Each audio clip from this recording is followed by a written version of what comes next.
Assalamualaikum warahmatullahi wabarakatuh. Alhamdulillahi rabbil alamin wa bihi nasta'in. Wassalatu wassalamu ala asyrafil anbiya'i wal mursalin wa ala alihi wa ashabihi ajma'in. Alhamdulillah, untuk syarah hadis 40 pada kali ini saya akan berkongsi dengan muslimin muslimat rahimakumullah, iaitu hadis yang keempat, tahap penciptaan manusia dan ketentuan takdir.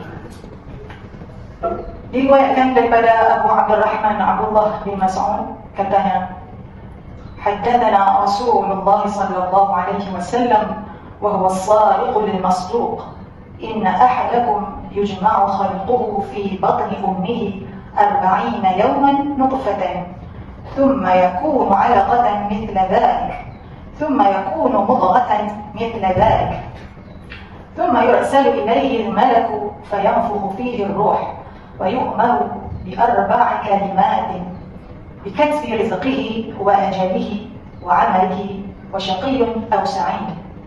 فوالله الذي لا إله غيره إن أحدكم ليعمل بعمل أهل الجنة حتى ما يكون بينه وبينها إلا ذراع فيسبق عليه الكتاب فيعمل بعمل أهل النار فيدخلها، وإن أحدكم ليعمل بعمل أهل النار حتى ما يكون بينه وبينها إلا ذراع فيسبق عليه الكتاب فيعمل بعمل أهل الجنة فيدخلها.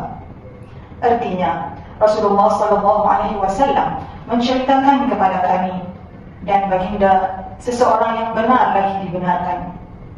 Sesungguhnya seseorang daripada kamu dikumpulkan kejadiannya di dalam perut ibunya selama 40 hari yang berupa air mani, kemudian menjadi segumpal darah seperti yang demikian itu, seterusnya menjadi seketul daging seperti yang demikian itu juga. Setelah itu diutuskan kepada malaikat, lalu ditiupkan roh padanya, dan malaikat tersebut diperintahkan menulis 4 perkara, yaitu rezekinya, umurnya, amalannya, dan sengsaranya atau bahagianya. Maka demi Allah yang tiada Tuhan selainnya, sesungguhnya seseorang daripada kamu mengerjakan amalan ahli syurga sehingga tiada jarak di antaranya dengan syurga melainkan sehasta. Namun ketentuan takdir mendahuluinya, lalu dia pun mengerjakan amalan ahli neraka, maka masuklah dia ke dalam neraka. Sesungguhnya seseorang daripada kamu mengerjakan amalan ahli neraka sehingga tiada jarak di antaranya dengan neraka melainkan sehasta. Akan tetapi ketentuan takdir mendahuluinya, maka dia pun mengerjakan amalan ahli syurga, lalu masuklah dia ke dalam syurga. Riwayat Al-Bukhari dan Muslim.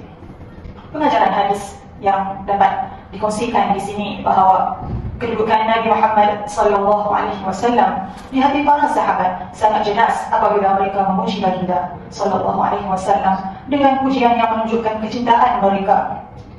Baginda seorang yang benar lagi dibenarkan.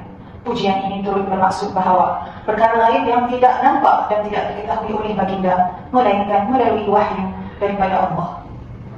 Hadis ini juga mendidik kita agar menerima dan meyakini perkara-perkara lain yang telah dinyatakan dalam nas Al-Quran dan Sunnah. Oleh itu, hendaklah kita beriman dengan setiap perkara yang disampaikan.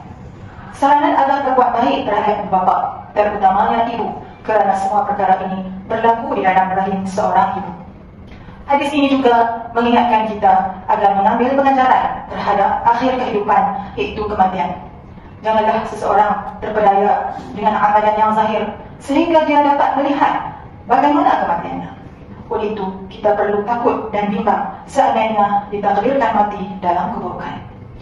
Hadis ini turut mendidik kita agar takut dan bimbang terhadap sifat munafik yang bertakhta di dalam diri. Begitu juga kekufuran yang wujud dalam diri kita. Kita disarankan agar memohon kepada Allah SWT supaya dikurniakan keteguhan iman dan tidak terpesong daripada jalan hidayah. Oleh yang demikian, amalkanlah doa berikut. A'udzubillahi minasyaitonir rajim. Rabbana la tuzigh qulubana ba'da idh hadaytana wa hab lana min ladunka rahmah innaka antal wahhab. Shadaqallahul azim.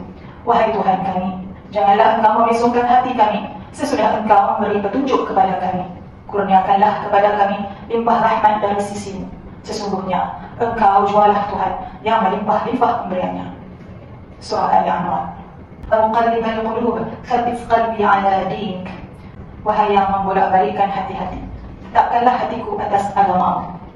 Seterusnya, istiqamah dan bersungguh-sungguh dalam melakukan amalan dan perbuatan yang diridhai oleh Allah dengan penuh kesabaran dan mujahadah sehingga menemui kematian. Itu saja, wabillahi taufiq wal hidayah. Wassalamualaikum warahmatullahi wabarakatuh.